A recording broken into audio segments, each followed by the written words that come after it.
Sangoli Raina is remembered for his fearless leadership and unwavering resistance against British colonial rule. Known for his strategic brilliance in guerrilla warfare and his ability to inspire loyalty among diverse communities, Raina played a key role in a broader struggle for independence. Come, let's enjoy the performance.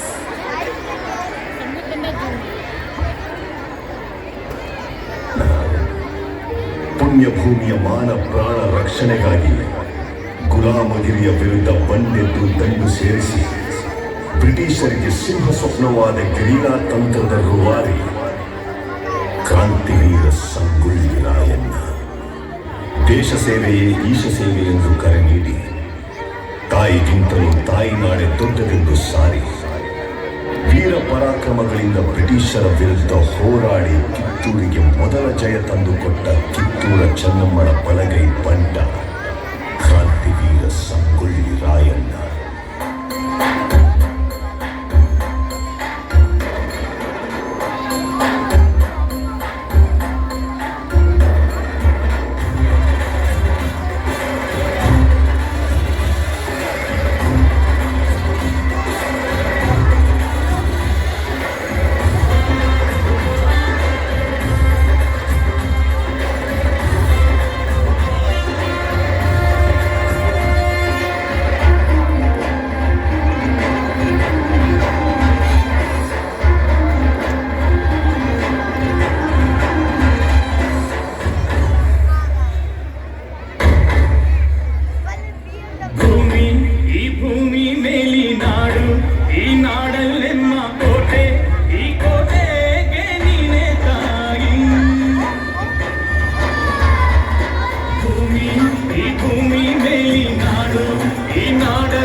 Good morning, Rani Sahib. ಕುಳಿತುಕೊಳ್ಳಿ. Thank you. ವಿಷಯವೇನೆಂದು ಕೇಳಿ ಮಹಾಮಂತ್ರಿಗಳೇ. ಸಾಹೇಬರೇ, ತಾವು ಬಂದ ವಿಚಾರ ತಾಯಿಯವರಿಗೆ ತಿಳಿಸಿ. ನಾವು ಇಲ್ಲಿಗೆ ಬಂದದ್ದು 2 ವಿಷಯಗಳನ್ನು decide ಮಾಡಿಕೊಳ್ಳಲಿಕ್ಕೆ. ಯಾವ ವಿಷಯ? ನೀವು ಮನ್ರು ಒಪ್ಪಂದದ ಪ್ರಕಾರ ಕಪ್ಪವನ್ನು ಕೊಡುತ್ತಿಲ್ಲ, ಯಾಕೆ? ನಾವು ನಿಮಗೆ ಕಪ್ಪ ಕೊಡಬೇಕೆ? ಕಪ್ಪ ಕೊಡಲು ನೀವೇನು ನಮ್ಮ ಒಳ ಹುಟ್ಟಿದವರೇ, ಬಂಧು ಬಳಗದವರೇ, ಇಲ್ಲ ದಾಯಾದಿಗಳೇ? ನಿಮಗೇಕೆ ಕೊಡಬೇಕು ಕಪ್ಪ? ಕಿತ್ತೂರು ನಿಮ್ಮಪ್ಪ ತಾತ ಮುತ್ತಾತಂದಿರು ಕಟ್ಟಿ ಬೆಳೆಸಿದ ಆಸ್ತಿ ಅಲ್ಲ, ಕನ್ನಡಿಗರ ಆಸ್ತಿ. ಹೀಗಿರುವಾಗ ನಿಮಗೇಕೆ ಕೊಡಬೇಕು ಕಪ್ಪ? ನೀವೇನು ಕಿತ್ತೂರನ್ನು ಕಟ್ಟಿದವರೇ, ಬೆಳೆಸಿದವರೇ, ಕಿತ್ತೂರಿನ ಸುಖ ದುಃಖಗಳಲ್ಲಿ ಭಾಗಿಯಾದವರೇ. ನಿಮಗೇಕೆ ಕೊಡಬೇಕು ಕಪ್ಪ? ವ್ಯಾಪಾರದ ನೆಪದಲ್ಲಿ ಕಡಲಾಚೆಯಿಂದ ಬಂದ ನಿಮಗೆ ನೆಲೆ ನಿಲ್ಲಲು ಸ್ಥಳ ಕೊಟ್ಟವರು ನಾವು. ಕೊಟ್ಟ ತಪ್ಪಿಗೆ ಸುಂಕ ಬೇರೆ ಕೊಡಬೇಕೆ? ಶತಮಾನಗಳಿಂದ ಸ್ವತಂತ್ರವಾಗಿ ಬದುಕುತ್ತಲಿರುವ ಈ ಕಿತ್ತೂರು ಯಾವ ಕಾರಣಕ್ಕೂ ಕಪ್ಪವನ್ನು ಕೊಡುವುದಿಲ್ಲ. ಅಂದು ಕಪ್ಪ ಕೊಡುತ್ತುವೆಂದು ಒಪ್ಪಂದ ಮಾಡಿಕೊಂಡವರು ನೀವೇ. ಇಂದು ಕಪ್ಪ ಕೊಡುವುದಿಲ್ಲವೆಂದು ಹೇಳುವವರು ನೀವೇ. ಇದು ಸರಿಯಲ್ಲ, ನ್ಯಾಯ ಅಲ್ಲ. ಮುಚ್ಚು ಬಾಯ್! ಆಸ್ಥಾನಕ್ಕೆ ಬಂದು ತಾಯಿಗೆ ಎಚ್ಚರ ನೀಡಲು ಸರ್ಕಾರ ಇಲ್ಲಿ ಕಟ್ಟಳೆ ಮಾಡೋ ಅಧಿಕಾರದ್ದು ನಮಗ, ನಿಮಗಲ್ಲ. ನೀವು ಚಿನ್ನತಂದಕ್ಕೆ ಚಲಾಟ ಆಡುತ್ತಿರುವಿರಿ, ಸಿಧುಮತಿನ ಮೇಲೆ ಕುಳಿತು ಆಟ ಆಡುತ್ತಿರುವಿರಿ. ಇದರಿಂದ ಕಿತ್ತೂರಿನ ಪ್ರಾಣಹಾನಿ ಮಾನಹಾನಿ ಆಗುವುದು ಖಂಡಿತ.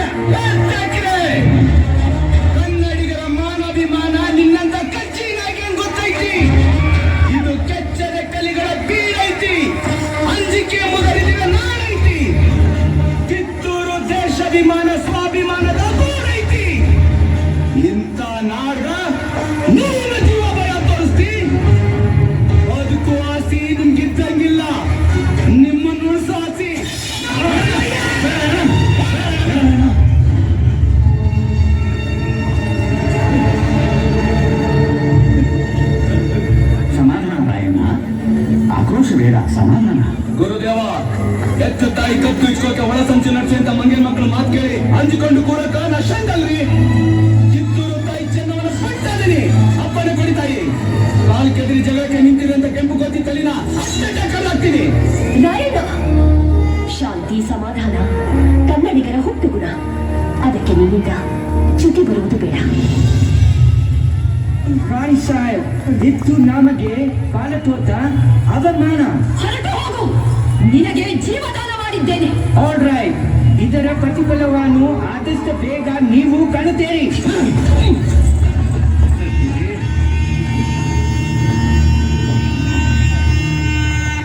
ಹೇಳಿದಿರ ಮಹಾಮಂತ್ರಿಗಳೇ, ವಿನಾಕಾರಣ ಯುದ್ಧ ಮಾಡಬೇಕಾಗಿದೆ. ರಕ್ತಪಾತವಾಗುವುದು ಬೇಡವೆಂದು ಬಯಸಿದರು ಆ ಚಾಕರಿ ಕಾಲ್ಕೆದರಿ ಕದನಕ್ಕೆ ಸಿದ್ಧವಾಗುತ್ತಿದ್ದಾನೆ. ರಾಜ್ಯ ಉಳಿಯಬೇಕಾದರೆ ದಂಡೆತ್ತಿ ಬರುವ ಶತ್ರುಗಳೊಂದಿಗೆ ಯುದ್ಧ ಮಾಡಿ ರಾಜ್ಯ ರಕ್ಷಣೆ ಮಾಡಿಕೊಳ್ಳುವುದು ರಾಜಧರ್ಮ. ಗುರುಸಿದ್ದಪ್ಪನವರಿಗೆ ಆಂಧ್ರರು ಬಲಿಷ್ಠರು. ಯಾವುದಕ್ಕೂ ಯೋಚನೆ ಮಾಡಿ ಮುನ್ನಡೆಯುವುದು ಒಳ್ಳೆ. ಗುರುದೇವ, ಸಂಖ್ಯಾ ಬಂದಾಗ ನಮ್ಮ ರಾಜ್ಯ ಸಣ್ಣದಿರ್ಬೋದು ಯಾಕ, ಆಯು ಬಂದಾಗ ಕೂಡ ಚಿಕ್ಕದಿರ್ಬೋದು ಯಾಕ, ಆದ್ರ ನಾವು ಮನೋಬಲ ಐತಿ, ಒಗ್ಗಟ್ಟಾಗಿ ಮುನ್ನುಗ್ಗ ಛಲ ಐತಿ. ಹೌದು ತಾಯಿ ರಾಯಣ್ಣ, ಈ ಯುದ್ಧ ತಾಯಿನಾಡ ಮಾನ ಕಾಪಾಡುವ ಯುದ್ಧ. ಕನ್ನಡಿಗರು ಸ್ವಾತಂತ್ರ್ಯ ಪ್ರಿಯರು ಎಂದು ಲೋಕಕ್ಕೆ ಸಾರೋಣ. ಕರೆ ಮಾತಾಡಿದ್ರಿ ಸರ್ದಾರ್ ಸಾಹೇಬ್ರ. ಏಟ್ ಕಟ್ಟ ಬಂದ್ರು ಚಿಂತೆ ಇಲ್ಲ. ತಿರಂಗಿ ಅವರ ಎದೆ ಗುಂಡಿಗೆ ರಕ್ತ ಭೂಮಿಗೆ ಬಿದ್ದು ಸೋತಿವನ್ನ ಸೊಲ್ಲು ಕೇಳಕ ಕನ್ನಡಿಗರು ಕುಂತಾರ.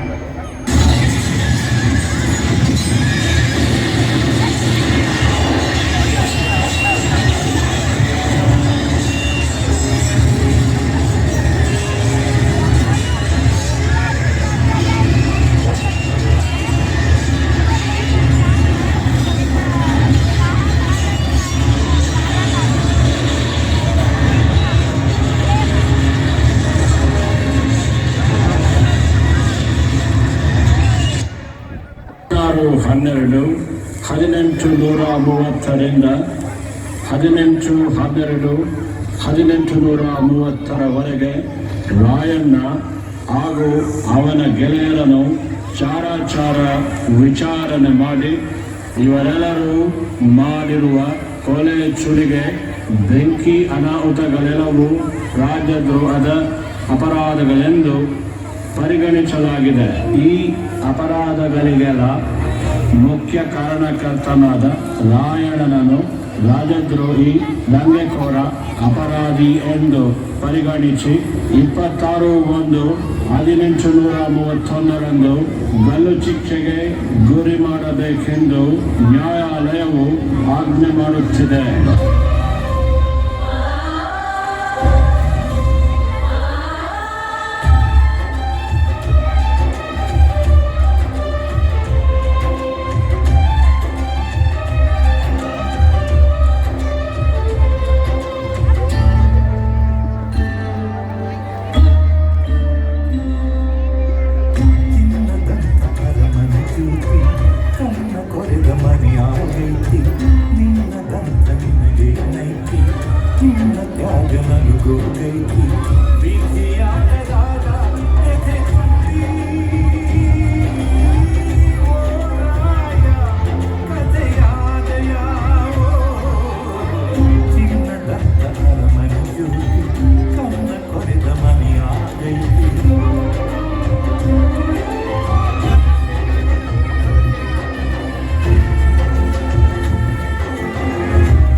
ಕಿತ್ತೂರು ತಾಯಿ ಕತ್ತಿಚ್ಚಿಗಿಂತ ನೀಚ ಮಂದಿಗ ನನ್ ಕೊಲ್ಲದೇನು ದೊಡ್ಡಲ್ಲವ. ಅಯ್ಯೋ ಇಲ್ಲ ಯಪ್ಪ ಇಲ್ಲ, ಹೆತ್ತೋರ ಮುಂದೆ ಮಕ್ಕಳು ಸಾಯಬಾರ್ದು ಯಪ್ಪ. ನಿನ್ನ ಕಣ್ಣು ಮುಂದೆ ನಾ ಕಣ್ಣು ಮುಚ್ಚಿ ನಿನ್ನ ಕೈಯಾಗ ಹಿಡಿ ಮಣ್ಣು ಹಾಕಿಸ್ಕೋಬೇಕಂತಿದ್ದೆಯಪ್ಪ. ನಿನ್ನ ತಾಯಿನ ಹಿಂದಕ್ಕೆ ಬಿಟ್ಟು ನೀ ಮುಂದೆ ಹೊರಟು ಬಿಟ್ಟೆಲ್ಲೋ ರಾಯ. ಇದು ಯಾವ ನ್ಯಾಯ? ಇದು ಯಾವ ನ್ಯಾಯ? ಇದು ಯಾವ ನ್ಯಾಯ? ಬೇಡವ, ನೀ ಅಳ್ಬೇಡವ. ನೀ ನನ್ನ ದೇಶದ ಸಲುವಾಗಿ ನಾನೇನ್ ತುಡುಗ್ ಮಾಡಿ ಗಲ್ಶಿಕ್ಷೆಗ ಗುರಿಯಾಗಿನಿ. ನಾಡು ಸ್ವಲ್ಪ ಹೋರಾಡಿ ವೀರ ಸ್ವರ್ಗ ಪಡೆಯೋಕೊಂಡೀನಿ. ನಾ ಒಬ್ಬ ಸತ್ರ ಏನಾಯ್ತು? ನಿನಗಿನ್ನೊಬ್ಬ ಮಗ ಅದ, ಮೊಮ್ಮಗ ಅದನವ. ಆದ್ರೆ ರಾಯ, ನನ್ನ ರಾಯ, ನನ್ನ ರಾಯ ನೇಣು ಕೊರಿಕೆಯ ಬಲಿಗೆ ಕಳೆದುಕೊಂಡು ಹೋಗೆ. ಬೇಡವ, ಅಳ್ಬೇಡವ. ಜನ್ಮ ಜನ್ಮಕ್ಕೂ ನಿನ್ನ ಮಗನ ಹುಟ್ಟು ಹಂಗ ಆಶೀರ್ವಾದ ಮಾಡಿ ಸಂತೋಷದಿಂದ ನನ್ನ ಕಳ್ಸ್ಕೊಡವ.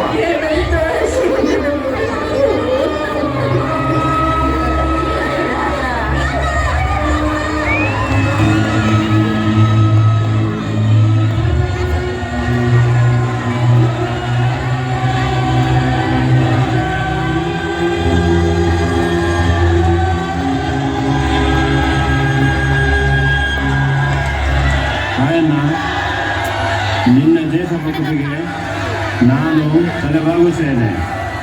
ನಿನ್ನ ಕೊನೆಯ ಆಸೆ ಏನು? ಸಾಹೇಬ್ರ, ನನ್ನ ದೇಶ ಬಾಂಧವ್ರಿಗ ನಾ ಕೊನೆ ಸಂದೇಶ ಹೇಳ್ಬೇಕು. ಓಕೆ. ಅಣ್ತಂದಿರ, ಅತ್ತಂಗಿರ, ತಂದೆ ತಾಯಂದ್ರ, ನಿಮ್ಮ ಅಭಿಮಾನಕ್ಕ ನಾ ಕೈ ಜೋಡಿಸ್ತೀನಿ. ನಾಡ ಯೋಧರು, ದೇಶ ಬಾಂಧವರು ಕೂಡಿ ಕಿತ್ತೂರು ಸಂಸ್ಥಾನನ ಪರಾತಂತ್ರದಿಂದ ಪಾರು ಮಾಡಕ ಹೋರಾಡುದು. ಆದ್ರ ತಾಯಿ ತಾನೆತ್ತು ಮಕ್ಕಳಿಗೆ ವಿಷ ಉಣಿಸುವಂಗ ನಮ್ಮ ಮಂದಿ ನಮ್ಗ ಮೋಸ ಮಾಡುದು. ನೀರು ಚತ ಮೇಲೆ ಕಿತ್ತೂರು ಸ್ವಾತಂತ್ರ್ಯವಾಗಲು ಸಾಧ್ಯವೇ ಇಲ್ಲ. ಮುಚ್ಚೋ ಬಾಯಿ. ಇವತ್ತಿ ಒಬ್ಬ ರಾಯ ಸತ್ರೆ ಮುಗಿತು ಅಂತ ತಿಳಿಬೇಡು ಆರುಗೇಡಿ. ಮುಂದ ಈ ದೇಶದಾಗ ಮನಿ ಮನಿಗೂ ದೇಶಾಭಿಮಾನಿ ಮಕ್ಕಳು ಇರ್ತಾರ. ನಿಮ್ಮನ್ನ ಬೆನ್ನಟ್ಟಿ ಹುಚ್ಚು ನಾಯಿ ಬಡ್ದಂಗ ಬಡಿತಾರ. ಆಗ ನಟ್ಟ ನಡು ರಾತ್ರಿಯಾಗ ನಮ್ಮ ದೇಶ ಬಿಟ್ಟು ಕೈರಂಗ ಓಡೋಗೋ ಪ್ರಸಂಗ ಬಂದೇ ಬರ್ತೈತಿ. ಭರತ ಭೂಮಿ ಸ್ವತಂತ್ರ ಆಗ್ತೈತಿ. ಕರುನಾಡು ಸ್ವರಾಜ್ಯದ ಬೀರಾಗ್ತೈತಿ. ಅಲ್ಲಿ ಮಠ ನನ್ನ ಆತ್ಮ ಮನಿ ಮನಿಲು ಕ್ರಾಂತಿ ಜ್ಯೋತಿ ಹಚ್ಚತೈತಿ. ಜ್ಯೋತಿ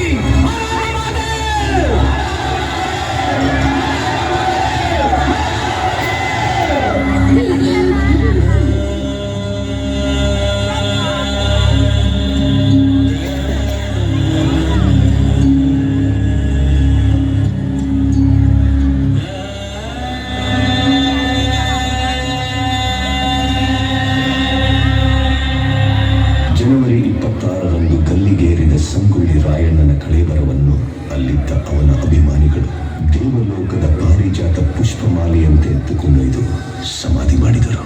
ಫಕೀರನ ವೇಷದಲ್ಲಿದ್ದ ರಾಯಣ್ಣನ ಆಪ್ತ ಸ್ನೇಹಿತ ಬಿಚ್ಚುಗತ್ತಿ ಚನ್ನಬಸ್ಸು ಆ ಸಮಾಧಿ ಮೇಲೆ ಆಲದ ಸಸಿ ನೆಟ್ಟು ನೀರಾಕಿ ಬೆಳೆಸಿ ಅಲ್ಲೇ ವಾಸಿಸುತ್ತಾ ಇಹಲೋಕ ತ್ಯಜಿಸಿದ. ಅಂದಿನ ಆಲದ ಸಸಿ ಇಂದು ಬೆಳೆದು ದೊಡ್ಡ ಹೆಮ್ಮರವಾಗಿ ನಿಂತಿದೆ. ಇಂದಿಗೂ ರಾಯಣ್ಣನ ಭಕ್ತರು ಜಾತಿ ಮತ ಧರ್ಮಗಳ ಭೇದ ಭಾವವಿಲ್ಲದೆ ಹುಟ್ಟಿದರೆ ನಿನ್ನಂತ ಮಕ್ಕಳು ಹುಟ್ಟಲಿ ಎಂದು ತೊಟ್ಟಿಲು ಕಟ್ಟಿ ಹರಕೆ ಹೊತ್ತು ದೇವಮಾನವನಿಗೆ ಪೂಜೆ ಸಲ್ಲಿಸಿ ಫಲ ಸಿಗಲೆಂದು ಸೆರಗೊಡ್ಡಿ ಬೇಡುತ್ತಾರೆ. ರಾಷ್ಟ್ರಪ್ರೇಮಿ ಸಂಗೊಳ್ಳಿ ರಾಯಣ್ಣ ಮರಣವಾದ ಸುಮಾರು 116 ವರ್ಷಗಳ ನಂತರ ರಾಯಣ್ಣನ ನುಡಿಯಂತೆ ನಟ್ಟ ನಡು ರಾತ್ರಿಯಲ್ಲಿ ದೇಶ ಬಿಟ್ಟು ಹೋಗುವ ಪ್ರಸಂಗ ಬ್ರಿಟಿಷರಿಗೆ ಬಂದೊದಗಿತು. ಅಚ್ಚರಿ ಏನೆಂದರೆ ರಾಯಣ್ಣನ ಹುಟ್ಟಿದ ದಿನವಾದ ಆಗಸ್ಟ್ 15ರಂದೇ ಭಾರತಕ್ಕೆ ಸ್ವಾತಂತ್ರ್ಯ ಬಂದಿತು. ಗಲ್ಲಿಗೇರಿದ ದಿನವಾದ ಜನವರಿ 26ರಂದೇ ಭಾರತ ಗಣರಾಜ್ಯವಾಗಿತ್ತು. ದೇಶ ಪ್ರೇಮ, ಸ್ವಾಮಿ ನಿಷ್ಠೆ, ತ್ಯಾಗ ಬಲಿದಾನಗಳ ಪ್ರತೀಕ ರಾಯಣ್ಣ, ಕ್ರಾಂತಿವೀರ Sangolli Rayanna.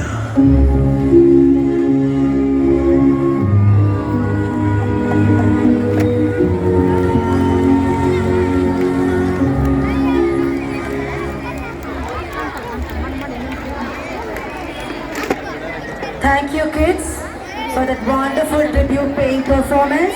Parents, a big round of applause for them. Still bigger round.